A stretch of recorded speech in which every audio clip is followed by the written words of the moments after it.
Welcome to Ring the Damn Bell with your host, KG, and of course, his co host, the wrestling enthusiast Mark.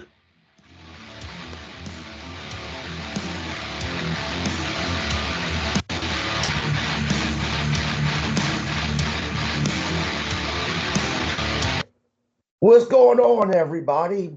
Of course, today is Saturday, which means that we will be recapping Friday Night Smackdown. What's going on, Mark? Not a whole lot, brother. Cool. Before we get to it, a couple of things. Um, Lita, of course, the legendary Lita, who was part of changing professional wrestling for women, has came out and she says something very interesting. She says that she feels really happy and really at peace with what she's done. And she also said that if I never step foot in the ring again, that she was good with that. But at the same time, her body feels really good. They're doing such awesome stuff with women right now. And look, there is nothing more I would love than to see another leader run. And I'm not just talking about a one off or her just being there for a couple of months. I'm talking about a year of another leader run. Because I tell you, I know that Trish Stratus and a lot of other women also get credit for changing professional wrestling when it comes to the women's division. And they have, don't get me wrong. But Lita is the one that really kind of brought that hardcore realism to professional wrestling, in my opinion. Um, and I think that she was way before her time. I think Alita right now in today's professional wrestling in the women's division fits perfectly. I'm okay with that, but I don't think her body could do a whole year, to be honest. Well, I mean, if she's just doing weekly shows, yeah, if she's not doing house shows, then I could see it. But, she's pushing what, mid to late 40s? yeah, but this is why I'm laughing at you. You're saying that about Lita, but yet you actually think Ric Flair is in better shape than most 70-year-olds. I just find that funny. I bet you Ric Flair does more time in the gym than most 70-year-olds. I Yeah, didn't say probably, I didn't say Ric Flair should be in the ring. yeah, he's probably in the gym a lot, sitting down on the bench, drinking his freaking beverage of the day. But anyway, we won't go into that. I have some more stuff to talk about. Um, so I have some really great guests scheduled to come on the podcast. January 9th, I have the legendary Bob Cook. If you guys are familiar with Bob Cook, please go check out what he was doing back in the 80s and 90s. He eventually went to WWE. And a lot of these guys like Bob Cook and George Southern and the Monkey Brothers, they don't get the credit that they deserve today. Most of the credit a lot of times goes to these legends, your Hulk Hogan's, your Rock, stuff like that, your Ric Flairs.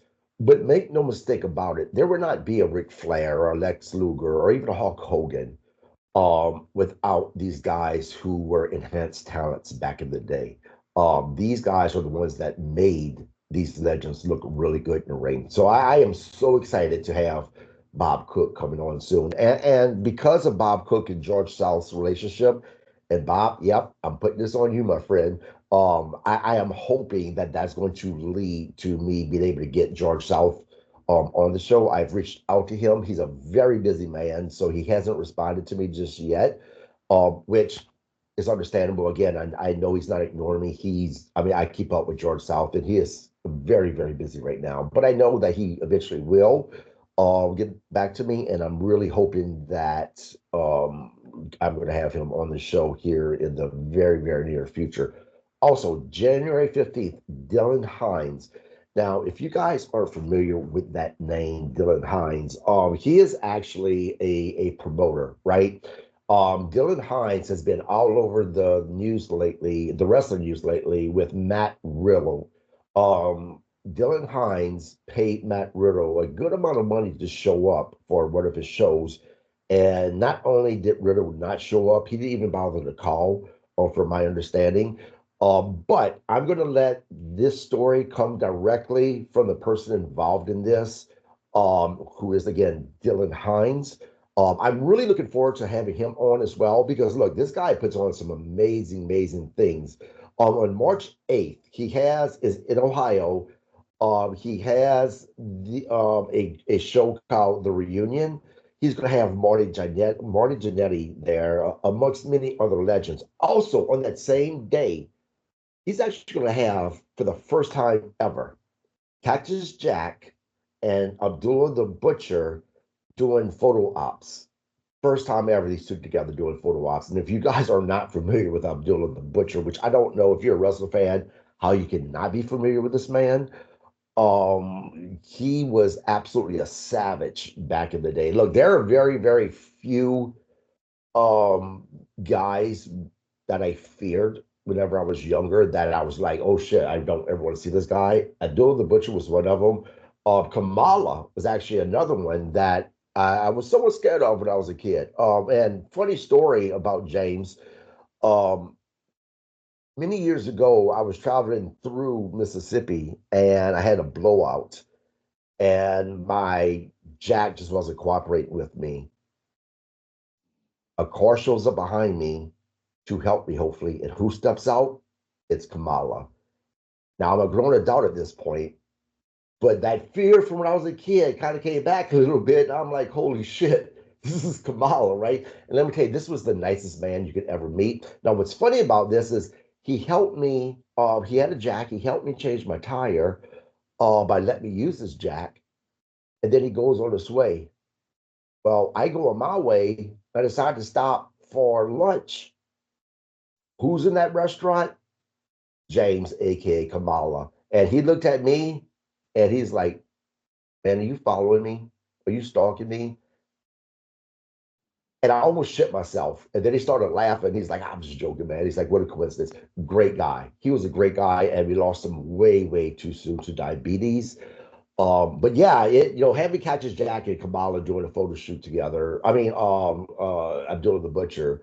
Yeah, it's that's going to be something awesome. I wish that I would not have plans during that time. My nephew was getting married, and I'm a wedding officiant, and he's getting married in Louisiana, so I'm going back to perform the ceremony. Otherwise, I would be in Ohio. It's not very expensive. I mean, the shows are, anywhere from 30 to $50. So, I mean, great, great things that Dylan Hines has been doing in professional wrestling. But I'm really interested to hear his side of the story with the whole Matt Riddle thing. Um, and then also, if you guys are in Minnesota, there is on February 1st a show that is going to be happening, and the name of it is Wrestle Verte, I believe. Um, and it's actually it's Wrestle Verte Crimson Art. And let me tell you why I'm excited about this. If you guys are hardcore wrestling fans, and if you are in Minnesota or the surrounding areas, I highly suggest coming to this show because for the first time, believe it or not, Minnesota, who has such a deep history in professional wrestling, for the first time ever, we're going to have a hardcore barbed wire match here in Minnesota. Never had one of these before live. So I'm excited to see that. Jason Nimitz, who was one of my guests probably a month or two ago, he's going to be in that match. He's a great guy as well. So I'm really excited to see this on February 1st. Check it out, guys. Is on all the information is on Facebook. If you want, you can come to my Facebook page, which is RTDB at Facebook, and I have all the information on my wrestling page as well. So after all of this, man, let's get to it. And I tell you, Mark, SmackDown last night when it first started, I was like, it's a fairly decent show. There was nothing special, but then something very special happened last night, and it changed um SmackDown as far as the show in general, in my opinion. We'll get to that. Man, don't tell me to shut up. I'm just trying to give wrestling fans some information. They deserve it. I like to shut up. Yeah, no. And real quick, you know what? going back to Dylan Hines and professional wrestling, we all know the tragedy that happened in New Orleans. I'm from Louisiana, so that hit pretty close to home, and I worked on Bourbon Street for many years. Um, but one reason why I love professional wrestling is because of, professional wrestling has stood tall throughout the history in this country. I mean, if you guys remember 9/11 when that happened, right? Um, Raw, WWE Raw was the very first big event that happened directly after 9/11, and they wanted Vince McMahon to cancel this show, and they refused to because they realized that this is exactly what these terrorists wants us to do, is to not be able to live our lives. And professional wrestling has always gave the finger to people like this and said, no, we live in the land of the free and brave, and this is what we do. We hold these type of events. And it's not just big promotions that do these things, it's also these independent promotions that does this. And I think that, you can say what you want about professional wrestling and its fans, but they really do kind of mirror what this country is about when it comes to being patriotic and being refusing to allow these type of things to put so much fear in our hearts that we completely stop what we're doing. So, if you guys wonder why I'm a big professional wrestling fan, this is one of those reasons why. Because we're Because American. we're badasses, man. All right. All So right. So SmackDown came from Phoenix, Arizona last night. They opened up with a recap of Cody and Owens last week. Cody comes to the ring talking about his upcoming match with Owens. Drew McIntyre comes out. Drew offers help to Cody. Cody says he's lying. And Drew leaves the ring and says, well, watch your back. And then right after that, Kevin Owens dropped Cody Rhodes. Yeah, I'm not sure if your dogs are a fan of professional wrestling or just don't like Drew McIntyre because they kind of piped up whenever you talked about Drew McIntyre. Look, Drew McIntyre, man, I've never really been a big fan of his, but I tell you, in the past few months here, I'm starting to become a fan of Drew, a heel Drew, because I think right now he is doing some of his best work in professional wrestling that he's ever done, especially with his promos. So yeah, I'm behind what Drew's doing right now. I really am. He swerved me just a little bit because I thought he was coming out to attack Cody Rhodes because he's been going after the bloodline and those who helped Roman Reigns their last at one of their pay-per-views. But yeah, he didn't, and it's brilliant the way he did it. He stepped out the ring and just very calmly he told Cody Rhodes, by the way, you should watch your back. And of course, Kevin Owens was there, and he put Cody down there for a moment. So yeah, big fan of what Drew McIntyre is doing right now. All right. Drew, I could take him or leave him, to be honest. I don't find anything exciting about him. I liked him better 10 years ago. I like him better in TNA, to be honest.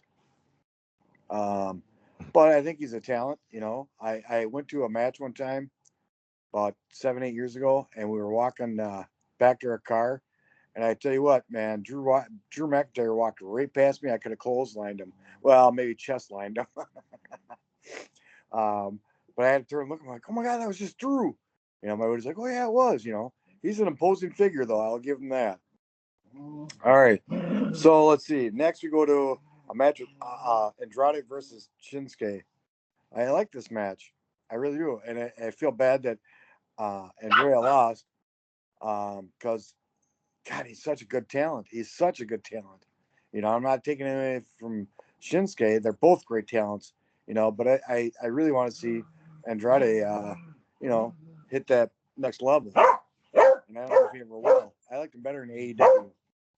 Now, I tell you, this this was not for the United States belt. So I really thought that Andrade was going to pick this up, especially after Michael Cole mentioned that if Andrade beat Shinsuke, that this would put him ahead of the line for that title. So I really thought that we was going to see Andrade win, and then we was going to see a feud between these two for the belt. For whatever reason, it didn't happen. And I say for whatever reason, I know why this didn't happen. Of course, it's because Shinsuke and LA Knight is in the middle of their feud. But yeah, this was a great night. I'm a fan of both of them. I'm really enjoying this new version of Shinsuke. All of the goofiness that they had Shinsuke doing with the dancing and stuff like that. I wasn't a fan of that just because this guy is such a threat in New Japan pro wrestling. That's how he's always been portrayed. And I thought maybe WWE made him a little bit of a clown.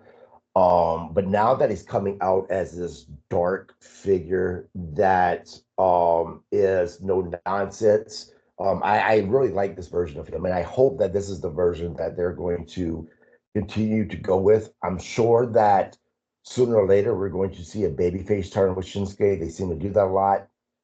If and when that happens, I hope that they allow him to stay the serious character. Um, Two things I noticed in this match that I didn't notice before. Um, the color of the mat, I like that they changed the color of the mat. I like that a lot. And Shinsuke actually looked darker than he did last week as far as creepiness, I guess. Yep, I agree. And like I said, that's why I hope that this side Shinsuke remains. What's unfortunate is with the Wyatt sick, right? They've already made Uncle Howdy, aka Bo Dallas, kind of look like a clown a little bit, in my opinion. Um, he's, he's definitely not that imposing figure that Bray was when he was the Fiend. And that sucks. I'll tell you why. If Bo Dallas as Uncle Howdy was still being presented as this character that was undefeated, that was someone that you're supposed to be fearful of, I think a match between him and Shinsuke, or even a feud between these two, would really be good just because of their appearance. But unfortunately, the Uncle Howdy's not even someone that's on my radar anymore as being this opposing figure that others should be concerned about when it comes to facing. So, All right, so at the end of the match, LA Knight comes out to attack Shinsuke. Not much of a kerfuffle there, and Shinsuke walks away. Next, go to Apollo Crews backstage with Pretty Deadly. Then Legato and Crew show up backstage. A little bit of a fight there. Nick Aldis. Oh, shut up.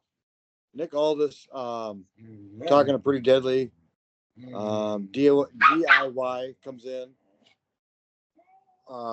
hinting for help later in their match, and basically offering them a title match if they help them out in their match tonight with the Motor City Machine Guns. Pretty Deadly. They kind of remind me of, oh God, who are them two guys? They were like the fashion detectives. oh yeah, 3-4 years ago. It's like a Aldi's version of that, and I actually really enjoyed that duo of Fandango and I can't even remember the other dude's name, but I thought they were great together. Anyways, so next yeah. we go So to huh? go ahead. Oh, next we go to Whoa, Reach. hold on a second. Then before we move on, you just mentioned his name, the wrestlers that they met up with backstage. Fandango, Pretty Deadly. No, the guys they accused on Got him. doing it. Yeah, Legato. Did we witness a babyface turn last night with these guys? I think Because it's pretty deadly, obviously are heels. So, that part is a little confusing for me. But other than that, honestly, I just don't care. Um, this is just this is not something that I'm excited to see as far as are we going to find out who really attacked Motor Machine Guns. It's just I'm probably because I'm not a big fan of Pretty Deadly. I mean, are these guys even wrestlers anymore, or are they just being used for backstage antics type of a thing? I just can't take them seriously. No, never could. Although I liked him in NXT. All right. So, anyways, go to Michin versus Piper Niven. I actually can't believe that Michin won. I was Yeah, shocked. yeah, I agree. But Piper Nevin has kind of become an enhanced talent in many ways. Um, which I don't know why. I'm not a big fan of hers, but at the same time, because of her size, she should be this imposing figure in the women's division. Uh, but she's not. You know, Michin, I can take her or leave her. You know, I don't hate when she's part of a program or during her, you know, she has a match. But at the same time, if I don't see her on that weekly show, I'm not upset either. See, no, I think she's a great talent. I really do. I just think she's misutilized. Oh, I'm gonna beat you. Shut up. Anyways, sorry. Next we go to a video clip of Naomi. Now we've talked about Naomi turning heel and being behind the Jade Cargill um, attack. You know, after watching this video last night, you know, she's being all inspirational and whatnot. I don't see the heel turn unless it's going to be some sort of inspirational heel turn, you know, sort of thing. I don't know. It's still up in the air though. Yeah, so see, to me, I looked at that video as this is WWE trying to swerve the fans. You know, here is Naomi, as you said, being inspirational, but at the same time, if go back to watch that video, there was a little heelish in there as well because this was her being all about herself. It really was, or at least that's how I viewed it. So I still believe that we're going to see a heel turn with Naomi. Um, Now, for the first time since Jay Cargill has been written off, she has started um, putting out some things on social media, which leads me to believe that you know we're going to be seeing her make a return sooner rather than later. Okay. All right. So next we go to Paul Heyman to the ring. Um, talking about, you know, who is the actual tribal chief and, you know, what happened to the the necklace, the Fala, whatever it is. Yeah, Uh, don't follow. anyways, pretty soon Solo comes to ring and he pretty much strikes a deal with Paul and says, "Hey, look, I want you to hold this when we have a match because I trust you. Yeah, I know you won't, you know, embarrass our family or whatnot. You know, if Roman wins, I'll put it on him. If I win, Roman's gonna have to put it on me, and you will have to acknowledge me as the tribal chief." Um, and we'll get into a little bit more of that later, I guess. Actually, you know what? I thought for a promo, Solo actually did pretty well on this one. Not a Yeah, solo. yeah, I did too. But here's the question that I asked, and I put this out on social media when I was promoting the podcast. Did this promo between these two make you more excited and more invested in this match that Roman and Solo is going to have on Monday Night Raw on their debut on Netflix? I went from a 2 to a 3, maybe. The only thing that it did for me was open up, crack that door within my thought pattern of are we going to see Paul Heyman turn on Roman Reigns and side with the new bloodline? But other than that, you know, my excitement level or my investment level is still pretty much the same. And I'm not saying that I'm not looking forward to this match because I am. I'm curious to see how this is all going to play out. Um, but promo really didn't do much for me at all. It was a good promo, but it still didn't do much for me at all. And honestly, I am um hoping that Monday is going to be the end of the storyline between these two groups. But if Paul Heyman ends up turning on Roman Reigns, then we know that's to be another layer that's added, and the storyline is going to continue. Yeah, well, I don't know. If they can squeeze it for more, they certainly will. So next we go to Motor City Machine Guns ranting about Johnny Gargano's betrayal. Uh, then we go to DIY versus Motor City Machine Guns. Pretty Deadly gets involved. Legato comes out and kind of shoos them away. They get involved again and cost disqualification. Yeah. So the reason why I like this match was because I like the ending of the match as far as they protected both Motor City Machine Guns and DIY because of the disqualification, which means that this storyline is going to continue. And I don't hate this storyline. And I think the reason why I don't hate this storyline is because we are seeing the aggressive side of DIY, especially Johnny Gargano, and I like it. I prefer this side of them than the baby face side of them. I got a kick. What's Johnny Gargano call himself? Was it Mr. Wrestler? I think so, something like that. And Corey Graves goes, "Yeah, you know who gave Johnny that nickname? Johnny." Yeah. I was dying. You know what? You brought up Corey Grave, and I'm glad you did. You know, when Corey Grave first started doing color commentary, I really wasn't a huge fan of his, but man, he has come a long way, and I actually like him now. Believe it or not, he reminds me a little bit of Bobby the Brain being a color commentary, just because of those little Nice. comments he adds in. Yep. Yeah. When you said, he makes me think of, and right away, Bobby came to mind. Yep. He'll never reach Bobby's level because Bobby was one of a kind. But he'll reach a different level because he's Yep. Corey Graves. Yeah, there will never be a team as far as color commentary like Bobby Heenan and Gorilla Monsoon.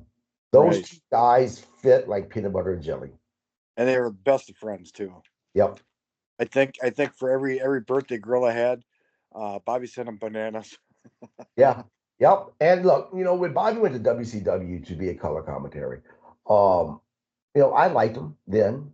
Don't get me wrong. Bobby could do no wrong in my opinion, Right. but it just wasn't the same as him and Gorilla Monsoon together. Right. Those two guys, the four people that I will always remember as my childhood, as far as color commentary, is Bobby, Gorilla, Garden, Soli, and JR. I gotta go with Lance Russell in there too. Yeah, Lance Russell as well. Yeah, I agree. And then Bill Mercer from WCCW.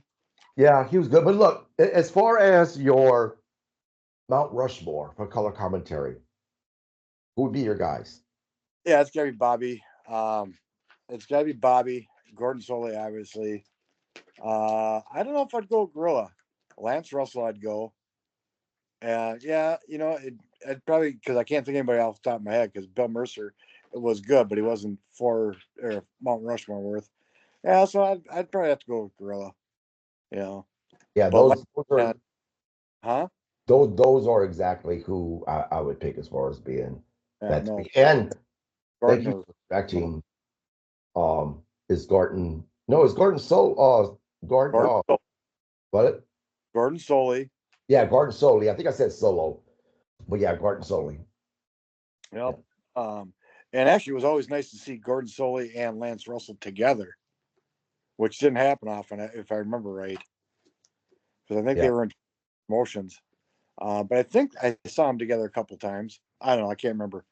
Yeah. Now Anyways, I next tell we you, go. as far as interviewers, Mean Gene will always be that guy. Always. I don't care who you put him up against. He will always be that guy.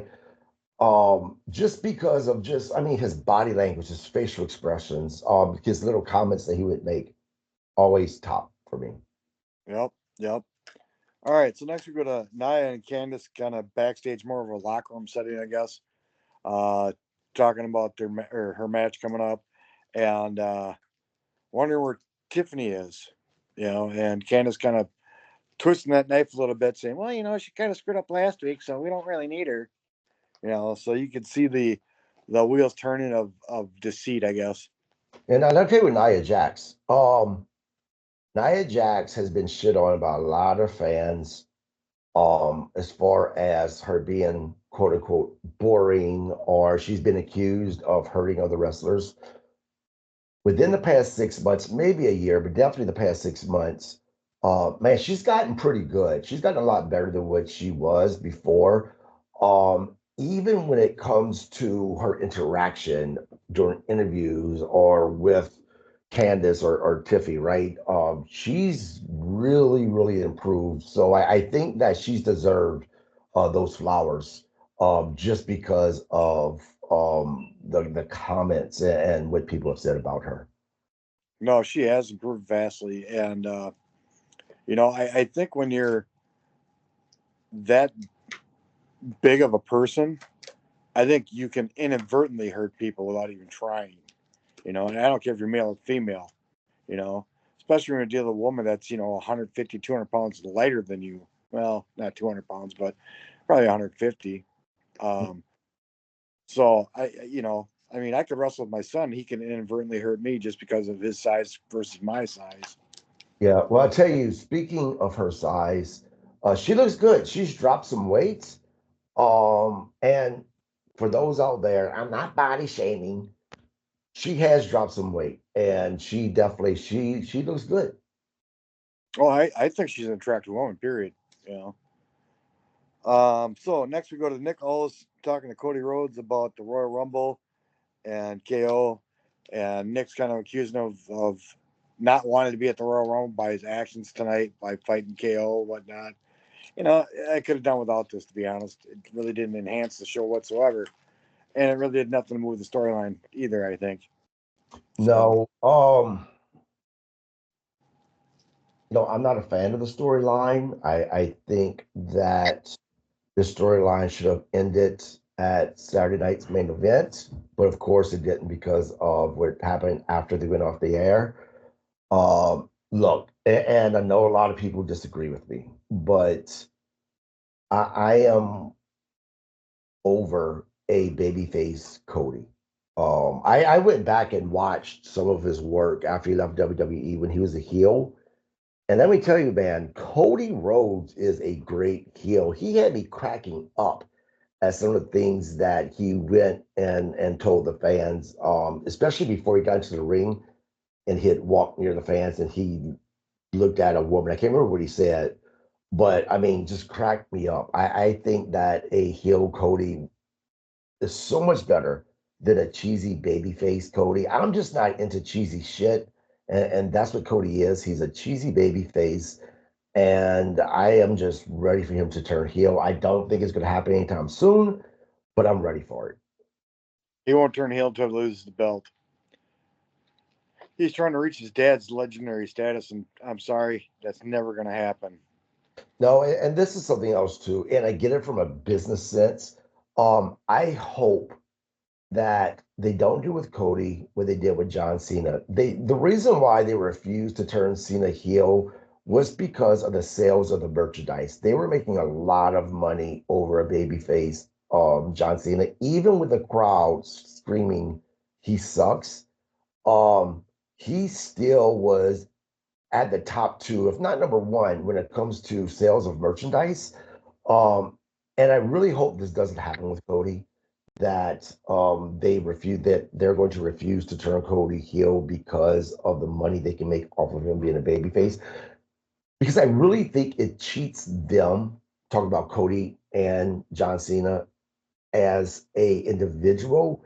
Because I think that if John Cena would have turned heel, the pop fans would have made, and I think the amount of storylines and just the shock out of it would have been huge for wrestling. I would put that up there with Hulk Hogan turning heel. I really would, because of how big John Cena did.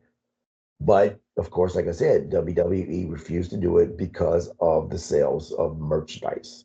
So I hope that doesn't happen with Cody, because I think Cody will be a great heel. I think because of John Cena work with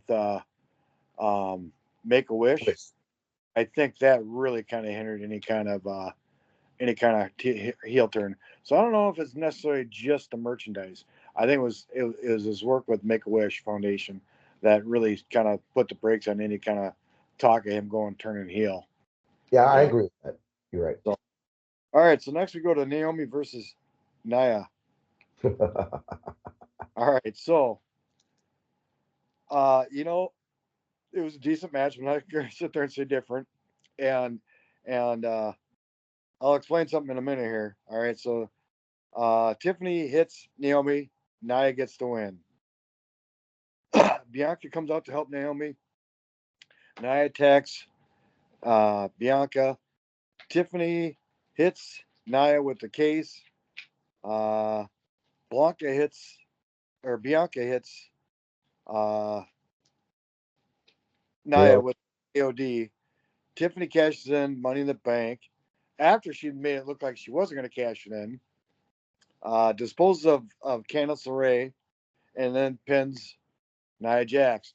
Now, you tagged me in something on Facebook last night, but before I saw that, I was scrolling through and you know, I've got probably, I don't know, 6 or 8 different websites I follow or Facebook pages I follow of wrestling, and all of a sudden I come across Tiffany Stratton cashed in her Money in the Bank and won. I'm like, fuck. And then I saw what you tagged. I'm like, yeah, I would have been upset, but I already saw this 2 minutes ago.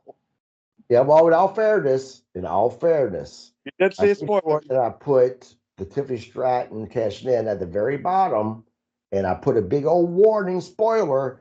So if it would have been my post that I put up there that ruined it for you, that's your bad because I put warning. All right. You But let did. me tell you, if you guys go back and watch the podcast when we've been talking about Tiffany Stratton, there's been a lot of times that I'm like, I'm not a huge fan of hers. But let me tell you, and this came to my own surprise last night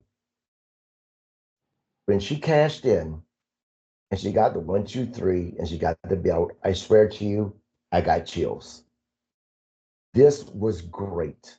This was done perfectly because there were 2 swerves, right? One, she came in and we thought that she was going to cash in. She gave the briefcase to the ref. The ref went to bring the, say, hey, this was happening. And what did she do? She attacks the ref. First swerve. So then we're like, we knew it. Tiffany, she's going to wait, blah, blah, blah. But then what happens?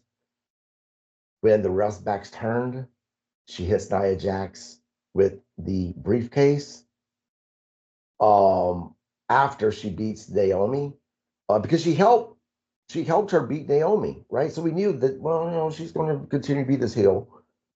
But then she hits Nia Jax when Nia Jax is on the ropes celebrating her win off of um from beating Tell me. Naomi. And then, like I said, she hits Nia Jax. And then, of course, Bianca Belair, she does the KOD. Now let me stop talking about Bianca Belair for a moment. I understand that Naomi was already on the ropes, so she didn't have to lift her from the ground up. But make no mistake about it, even lifting Nia Jax up from the rope and walking those 3 steps before she finishes that move, man, that is incredible strength, incredible leg strength that Bianca has to have. But yeah, you would have thought that I was in the audience because I popped as well when I seen that 3 count and Tiffany won. Gotcha. Now, I hope that creative doesn't fuck this up and make Tiffany Stratton just Transitional. transitional. Thank you, Jesus, a transitional champion. I hope that she holds on to this title for a bit. Because I've started to become somewhat of a Tiffany Stratton fan, actually because of you, to be honest with you. So yeah, mad respect for WWE and Creative for how they did this whole thing. and by swerving us. It was literally a little bit of a roller coaster of emotions that they were able to hit on with the fans last night. Well, a couple things here. One, when she pinned, that crowd popped and Oh popped my hard. God. I was surprised. Okay, now when it comes to Tiffany Stratton, the first time I saw her was in NXT. I don't know how long she'd been there because I didn't follow NXT all that much. All right. But she came out, and when she first walked out, I'm like, oh, God, another blonde wrestler. Jesus Christ, don't we have enough of these? All right. And I tell you, within 4 or 5 minutes of that match, I was like, holy shit, who is this girl? All right. Um, in my shell and judge female wrestlers by their appearance, yeah, to a degree, you know. But I'm so tired of seeing these blonde hair, blue eyed wrestlers, because there's so many of them, you know. And when she came out, I was like, oh my God, not another one. Jesus Christ, she's a goddamn Barbie.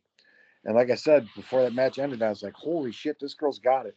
I don't know who she is, but she's got it. She had the whole package. And that was my first time seeing her. Might have been her first match, might have been her sixth match. I don't remember. I don't know. But I knew right away this girl had that it factor and she was going to go far. Yeah. Now the thing with her is, I think why there's that disconnect between me and Tiff Stratton, um, was because for me to say that a professional wrestler, more times than not, for them to have that entire package, for me to be like, holy shit, right? They have to have both wrestling skills and mic skills. Now, make no mistake about it, Tiffany definitely had the wrestling skills. Great performer in the ring. But there was something about her when she was cutting promos that it almost seemed like she was struggling to do so. But like I said with Naya, though, and it seems like in the past half a year or so, maybe a little bit longer, we've seen her get better week after week after week when it came to cutting promos. And don't get me wrong, she is no Charlotte Flair or she's no Rock, right? When it comes to cutting promos. But man, she's gotten to the point that you could say that she has it all when it comes to professional wrestling. In under 2 years, Yeah. under three tops. So, nonetheless, I'm impressed. Congrats to her. It was a feel good moment. It wasn't a Shawn Michaels holding that title for the first time feeling, but it was close. You know, you could tell she was proud and excited. You know. All right, so the next we got a video clip about the bloodline. Blah blah blah blah blah. Then LA Knight interview about Shinsuke, and then the finally, and boy, I tell you, it was a long 3 hours too. It was a long 3 hours, and you texted me last night saying, "Oh, SmackDown just got a whole lot better," and I knew where you were at. I wasn't there, but by the time I got there, I knew where you were talking about. Um, but it was a long 3 hours, and I'm sorry, I'm not looking forward to 3 hours of Raw. I'm not looking forward to 3 hours of SmackDown. I think 2 hours is just enough to get her feet in, and 3 hours is just too much filler in there. Well, to me, this is the problem. When and it's not just Raw, SmackDown. To me, it's any wrestling promotion, right? In order for them to be successful, you always have to leave the fans wanting more and excited. And we've talked about this for the next either PLE pay per view or the next weekly pro show, right? To me, what happens is when you make it 3 hours, by the time you've watched this for 3 hours, they have taken away that feeling of holy shit, this ended way too soon. We want more. Right. That's my problem with 3 hours because yeah, I know it's only 1 hour more than 2 hours, but like you said, there's a lot of filler, and you're so glad that it is over with because you've been sitting there for 3 hours that it takes away that feeling of it ended too soon. I can't wait until next week, or I can't wait until the PLE or the pay per view. It also takes away how special pay-per-views and PLEs are, right? Because those are the shows that are longer because of all the matches. This is why I think your weekly program should be 2 weeks, and then your pay-per-views, your PLEs, they're 3, 4 hours, wherever they are, because you're excited to see kind of the wrap up of these storylines, or the continuation of these storylines and what exactly is going to happen. So I am with you. I think 3 hours is way too long. But unfortunately, I don't think that they are going to listen to many fans who say the same thing. They're going to do this 3 hour shows. Um, and I mean, it is what it is. Now, I tell you, I am excited for Raw on Netflix because our last podcast, I said that this Raw should feel like a PLE. And after seeing all of these matches that's going to be on Raw on Netflix, I think it's going to feel like a PLE, and I'm excited to see those matches and to witness Raw. Now, I'm not saying that every single Raw on Netflix from after Monday night should have that feeling because it shouldn't. Um, but yeah, this coming Monday, I think we're definitely going to feel like we're watching one of their premium live events. So I'm curious though, is Raw going to have commercials other than WWE commercials? Well, being that it is live, I'm guessing they're probably going to because they need as well the money from these advertisers. So I'm guessing, but that's a great question to ask and something I'm going to be curious about. And real quick, and I'm glad you asked that question. I want to go to AEW for a second. I meant to talk about this. This is per WOR. All Elite Wrestling is now generating $3.6 million weekly from their new media rights deal with Warner Brothers, right? And it kind of goes to the question you asked about commercials. People keep on asking, how is AEW still in business when the viewership is going down, when live audiences is going down? This is how they're still in business because they're getting $3.6 million per week because of their deal with Warner Brothers. And I am not mad at this because as I keep on saying, unlike the so many fans who want either WWE to go away or want AEW to go away. I want our promotions to be successful. That's good for me and you, wrestling fans, right? But yeah, they're getting. This is how also this year has been AEW's most successful year financially. It's because of a deal like this. Yeah, and to be honest, I can only see that financial amount growing. At this point, with them on Max, they're going to attract new followers. I think. Yeah, but So yeah, and the thing about Max too that I'm actually excited about is they have previous AW shows. Right now, I'm watching. I'm going back to watch season one when they very first started. Dynamite, and I have an idea for a podcast once a month, which we'll talk about later. But the reason why I've actually started this is because people have been talking about the fall of AEW, like they've already gone, which they're not. They're making money, right? But there was a time they were selling out arenas. And whenever you're watching the weekly events, you don't really notice change that's happening because it's become a norm. You're watching Wednesday night Dynamite, but when you go back to watch it, like I am, I want to see exactly when they started to have that change of less people coming to the arenas and less viewership and try to pinpoint exactly when did that happen. I believe it happened when Cody Rhodes left, to be honest with you. Because if you do some research, you can kind of see how they were up here, then Cody left and they started to go down. Say what you want about Cody Rhodes, right? But you have to remember the family that he's come from. And when it comes to professional wrestling, he is very, very smart. And it has already been said that while Cody was there, he's the one that was helping Tony Khan with matches and storylines and stuff like that. So that's where I believe they kind of went down, Cody leaving. But I want to see if that's actually the case, and this is why I kind of started watching the first season of it. Because look, even now, man, I just watched the first episode a couple of days ago, and I'm like, holy shit, this was good stuff. I think it definitely happened between Cody leaving and Sting retiring. It's definitely in that year and a half. Yeah, a lot of people want to blame CM Punk. Look, AEW had already started to see a decline in stuff before CM Punk came there. And even with everything happening with CM Punk, and if and even if he was still there, I still believe that Tony Khan would be having the same problems that he's having now. I don't think it has nothing to do with CM Punk coming to AEW or leaving AEW. I don't think they'd be as bad off attendance wise. I think Punk can still draw an attendance not for his wrestling but for his promos. Maybe.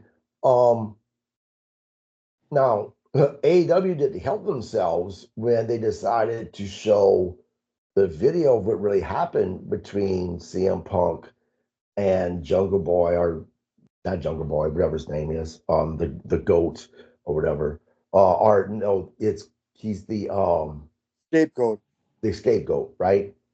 Because what all that did was show one, CM Punk was telling the truth, and two, how much of a exaggerator or a liar even that Tony Khan is. Because for him to say that I was in fear for my life, really? They pushed each other, and then there's a headlock. That was it. Exactly how were you in fear of your life?